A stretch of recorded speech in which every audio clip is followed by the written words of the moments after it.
शीशे का गांव। अरे वाह, देखो तो जरा मेरे शीशे के बर्तन धोने के बाद कितने बढ़िया हीरे की तरह चमचमा रहे हैं। लाजो खुद से बतियाते हुए अपने शानदार शीशे के घर के आगे बर्तन मांज रही होती है। तभी पड़ोसन सांवरी झाड़ू लगाते हुए बोलती है, क्या बात है लाजो, आज तो बड़े तड़के सवेरे सवेरे तुमने इतने सारे बर्तन मांज लिए। क्योंकि अब कालिक वाले बर्तन थोड़ी मांजने हैं। अब गए वो दिन जब हम राख मिट्टी से बर्तन मांजते थे। वैसे इन शीशे के बर्तन आ जाने से मुझको तो बड़ा सुख है। जरा सा साबुन लगाकर स्कॉच ब्राइट घुमाते ही बर्तन एकदम चकाचक हो जाता है। सच में जब से हमने भी शीशे का पक्का आंगन करवाया, झाड़ू लगाने में झिकझिक नहीं होती, वरना मिट्टी कच्चा आंगन बहारने लीपने में आधा दिन बीत जाता था। तभी बूढ़ी दुलारी के आंगन से गर्मा गर्म पकवानों की खुशबू शीशे के गांव के निवासियों तक फैल जाती है। दुख के दिन बीते रे भैया, अब सुख दिन आयो रे। दुख के दिन बीते रे भैया, अब सुख दिन आयो रे। हो गया गुजिया मालपुआ तैयार, इतने पकवान में तो पूरे गांव भर में बायना बाट ही लूंगी। सूरज की किरणें सीधे तौर पर गांव के निवासियों के शीशे के घरों पर बिखर रही हैं। सभी के घर हीरे की तरह चमचमा रहे हैं। कच्चे आंगन में बच्चे शीशे के खेल खिलौने से खेल रहे हैं। कुम्हार अपने आंगन में शीशे के बर्तन उभार रहा है। किसान फसल काटने में जुटे हुए हैं। हर तरफ खुशहाली है। पर क्या इस अनोखे शीशे के गांव के निवासियों का गुजरा हुआ कल भी इतना खुशहाली भरा हुआ था? आइए देखते हैं। जहां जौनपुर गांव के किसान कड़ी धूप में खेत में फसलों से अनाज अलग कर रहे होते हैं। सीताराम काका, अब की बार तो हमारे खेतों में खूब किफायती गेहूं की पैदावार हुई है। पैदावार अच्छी हुई है, फिर भी कौन सा मुखिया जी हम गरीब किसानों को फसलों के बदले बढ़ाकर दाम दे देंगे। इस साल भर लगाकर हम किसान बंजर जमीन को सींच कर फसल उपजाते हैं, फिर फसल के फूलों को पीट कर एक एक दाना निकालते हैं।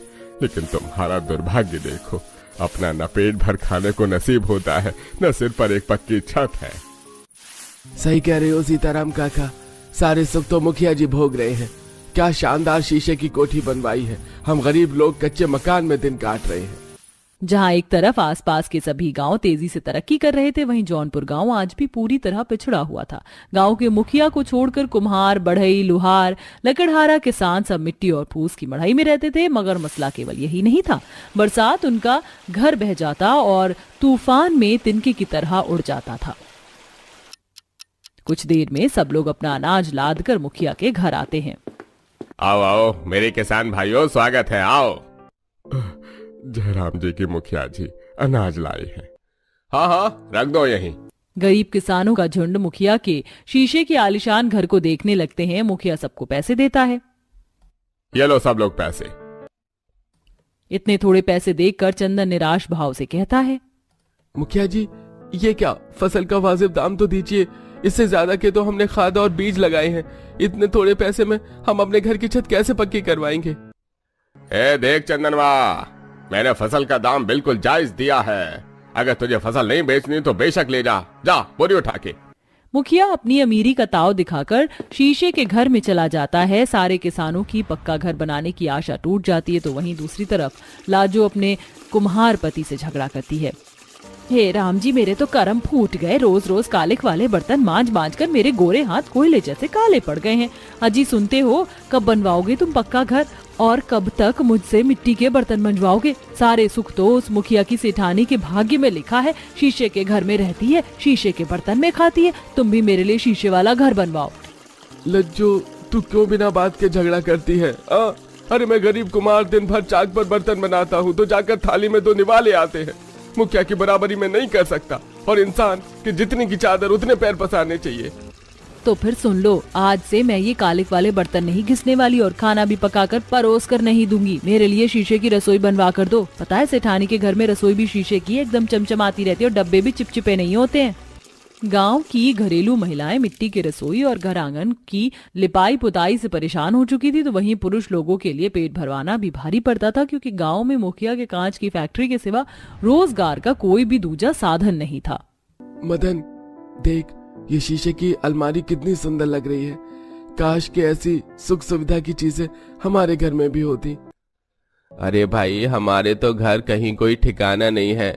जरा सा तूफान आता नहीं कि सर से छत छिन जाती है। तो यह सब सुख सुविधा की चीजें क्या लगाएंगे। दोनों आपस में बातें कर रहे होते तभी मुखिया उन पर दाना पानी लेकर चढ़ जाता है। अरे ओ मदन ललिता, चलो चलो, बातें के चौधरी मत बनो। ये सारी शीशे की अलमारी, बर्तन, क्रॉकरी सब ट्रक में लदवाओ। गाड़ी शहर जाने वाली है और बाकी ये टूटे शीशे ले जाना, कबाड़ में डाल देना। दोनों मिलकर सारा शीशा इकट्ठा करके घर ले आते हैं। उसी रात बहुत तेज आंधी बारिश होती है जिससे कि सबकी छप्पर उड़ जाती है और कईयों की मिट्टी की मड़ई तो मलबा बन जाती है। अरे कितने जतन से कहां से मिट्टी और घास लाकर हमने झोपड़ी तैयार की थी। इस बार भी हमारी झोपड़ी टूट गई। आखिर कब तक ऐसे चलेगा।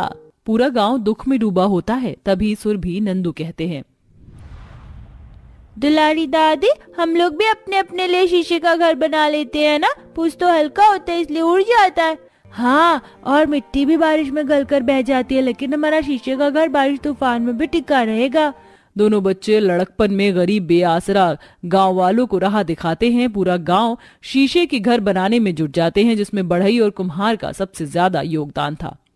किशन भैया, घर का ढांचा तैयार करने का जिम्मा मेरा और प्रकाश का है। बाकी आप तो मिट्टी के बर्तन बनाने में निपुण हो, तो शीशे का ढांचा आप लगाना।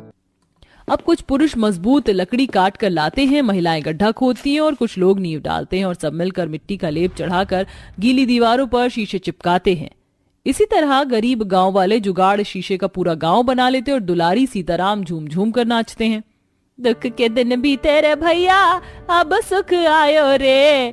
कितना अनोखा लग रहा है हमारा शीशे का गांव। विधाता ने हमारा मिट्टी का भाग्य बदल दिया दुलारी, अब हम शीशे के घर में रहेंगे।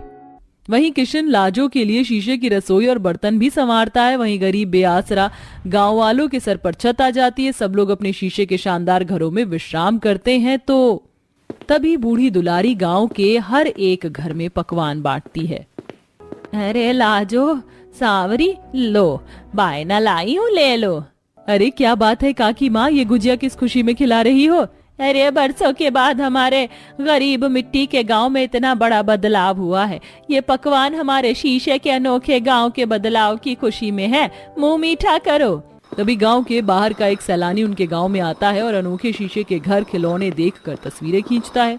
अरे ओ शहरी बाबू, कौन हो तुम और हमारे शीशे के गांव की तस्वीर क्यों खींच रहे हो? माता जी, मैं शहर से आया हूँ। मुझे आपका शीशे का गांव बहुत ही ज्यादा भाया। मैं इस गांव में फैक्ट्री डालना चाहता हूँ। अगर आप हमारे गांव में उद्योग शुरू करेंगे बाबू साहब, तो हम गरीब गांव वालों के लिए बहुत ही लाभकारी होगा। हम शीशे की अलमारी, पलंग, फर्नीचर बनाने में कुशल हैं और हम आपके आभारी रहेंगे यदि आप हमारे गांव में रोजगार खोलते हैं। तो हमें हमारे गांव में रहकर ही रोजी रोटी कमाने को मिलेगा। इस तरह धीरे धीरे गांव विकास की तरफ बढ़ने लगता है। गांव में शीशे का उद्योग शुरू होने से गरीब गांव वाले अपना बाल परिवार का भरण पोषण करने लगते हैं। वहीं लालची मक्खर मुखिया हाथ मलते रह जाता है। इस तरह शीशे के गांव के निवासी खुशहाल तरह से जीवन यापन करने लगते हैं। या अल्लाह, पता नहीं किन खबीजों के खानदान में मेरा निकाह हो गया है। दिन भर खाने के सिवा इन भूखे नंगे ससुराल वालों को कुछ और सूझता ही नहीं है। चूल्हे से तेज धुआं उठ रहा है। एक चूल्हे पर बड़े से हांडे में बिरयानी पक रही है और दूसरे पर कोरमा। वहीं बहू हाला गुस्से में आग बबूला है। बावर्ची खाना कुछ इस कदर बिखरा हुआ है मानो कूड़ादान हो। हाला, अरे ओ हाला बहू कहाँ रह गई? इफ्तार का समय हुआ जा रहा है, दावत बन गया हो तो दस्तरखान पर लगा दो। भाई सब लोग दिन भर के भूखे हैं। जी अम्मी जान, बस बिरयानी पकने ही वाली है, थोड़ी देर में परोसती हूँ। या अल्लाह, इन हफ्सियों को सबर नाम की चीज नहीं है, मिट्टी पलीत करके रख दी है। फरमाइश तो ऐसे दे रहे हैं जैसे मैं किसी 5 सितारा होटल की खानसामा हूँ। इतने में खाने की मेज से नंद नजमा की आवाज आती है। भाभी जान, दम बिरयानी में कश्मीरी लाल मिर्च अच्छे से कूट कर दम लगाना। बिरयानी थोड़ी तीखी रहती है तो लजीज जायका आता है। जी नजमा आपा, अल्लाह कसम सबसे ज्यादा तो इन दोनों नंद ने मेरी नाक में दम करके रख दिया है। आज इनको ऐसी तीखी बिरयानी खिलाऊंगी कि कान से धुआं निकल जाएगा। ये है शेख परिवार की बहू हाला, जहां ससुराल वाले बेसब्रू की तरह दस्तरखान पर खुशी से इफ्तार के खाने के इंतजार में बैठे थे। वहीं बहू खुंदक में लाल पीली क्यों है?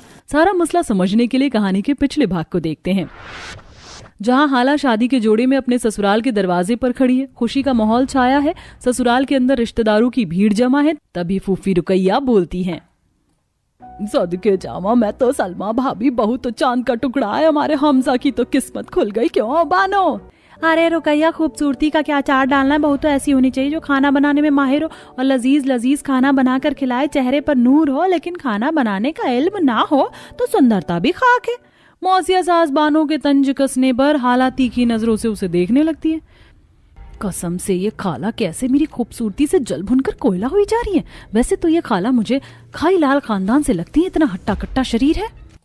क्यों बहू बेगम, मन ही मन में कौन सा ख्याली पुलाव पका रही हो, हमें भी बताओ। वैसे कमर कस लो, क्योंकि मैं तो तुमसे अच्छे से खिदमत करवाने वाली हूँ।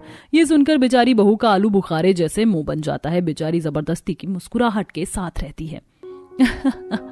क्यों नहीं खाला जान, आपका जितना दिन मर्जी करे उतने दिन रहिए। शुक्र है अल्लाह मियाँ का जो उन्होंने मुझे इतनी कामकाजी हाला जैसी बहू फरमाई है। या अल्लाह, पूरे घर में तो ये 50-50 रिश्तेदार दही भल्ले की तरह बिखरे पड़े हैं। हो गई रात काली। शादी वाले घर में ठहरे रिश्तेदारों के कारण हाला को बड़ी मुश्किल से कोना मिलता है जहाँ बैठे बैठे झपकी लेते रात से सुबह हो जाती है। तभी देवरजन मस्ती खोरी के मिजाज में कहता है, भाभी जान, आज आप खाने में क्या क्या बना रही हो? हम सब आपके हाथों का बना लजीज खाना खाने के लिए बेकरार हैं। आप सब लोग जो भी खाएंगे मैं पका दूंगी, बता दीजिए। ये सुनते ही फूफा अब्बा ससुर फट से फरमाइश देते हैं, बहू मेरे लिए तो बढ़िया सी दमदार मटर बिरयानी बनाना और साथ में तंदूरी चिकन और थोड़े कबाब भी सेक देना।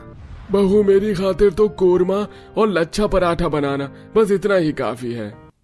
जी अच्छा खालू जान, फूफा जान। पहले खबीजों की तरह खा खाकर इस फूफा ससुर का जिन्नाद के जैसे तोंद निकला पड़ा है और अभी भी तला भुना खाना है। एक के बाद एक बारी बारी करके 50 ससुराल वाले अपनी फरमाइश देते हैं, जिसे बनाते बनाते बेचारी बहू उकता जाती है। अल्लाह मेरी तौबा, इतना खाना बनाकर कहीं आज मेरा जनाजा ही ना निकल जाए। एक दिन की बहू को बावर्ची खाने में भिड़ा दिया है। शर्म हया तो जैसे सबने बेच खाई है। दिल तो कर रहा है अभी के अभी इन रिश्तेदारों की टोली को दफा कर दूं। लगभग 2-3 सप्ताह तक ससुराल वाले अपनी खिदमत करवाते हैं और फिर आखिरकार उनके लौटने का दिन आ जाता है, जिसका हाला को बेसब्री से इंतजार था। शुक्र है अल्लाह मियाँ का, घर से रिश्तेदारों की बारात खत्म हुई। रोज रोज किचन में खाना बनाकर मेरी तो कसौटी पर कट रही थी। हाँ, अब तो जाकर आराम फरमाऊंगी। लगभग कुछ दिनों तक तो हाला का उसके ससुराल में अच्छी खासी कटती है, क्योंकि तब तक केवल एक देवर पति सास ससुर को लेकर कुल मिलाकर उसे 4 से 5 लोगों का खाना बनाना पड़ता था। लेकिन अब रमजान का महीना करीब आ जाता है और एक सुबह उसकी दोनों शादीशुदा ननद बड़े बड़े सूटकेस लिए अपने बच्चों के साथ आती हैं। अस्सलाम वालेकुम भाभी जान, कैसी हैं आप? अम्मी अब्बू भाईजान सब लोग कहाँ हैं? वाह, अभी कोई उठा नहीं है। तुम दोनों का एकदम से कैसे आना हुआ, कोई खबर नहीं थी? भाभी, हम तो आपसे अपनी खिदमत करवाने आई हैं, मगर लगता है आप हम दोनों को देखकर खुश नहीं हुई। इस बार हम रमजान यही मनाएंगी। ये सुनकर जैसे हाला गुस्से में खौल कर नाक चढ़ाते हुए नंदो को घूरने लगती है। या अल्लाह, मैंने कितने ख्वाब सजाए थे कि ससुराल की पहली रमजान खुशी खुशी गुजरेगी, मगर ये दोनों बहनें मुंह उठा कर चली आई हैं। अरे भाभी जान, खड़ी क्या हो? हमारा सूटकेस भारी है, इसे अंदर ले चलिए। फैजू, सनम, आओ बच्चों।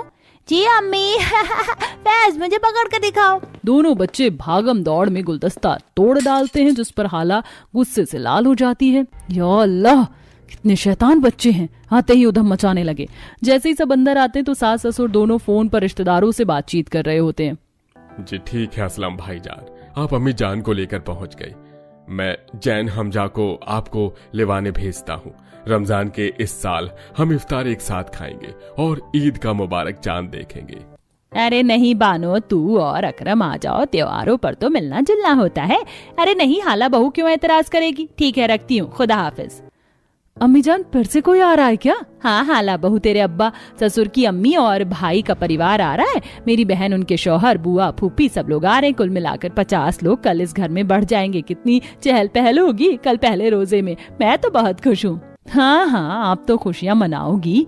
मिट्टी पहाड़ तो मेरी होने वाली, पूरा खानदान उठा कर आ रहा है।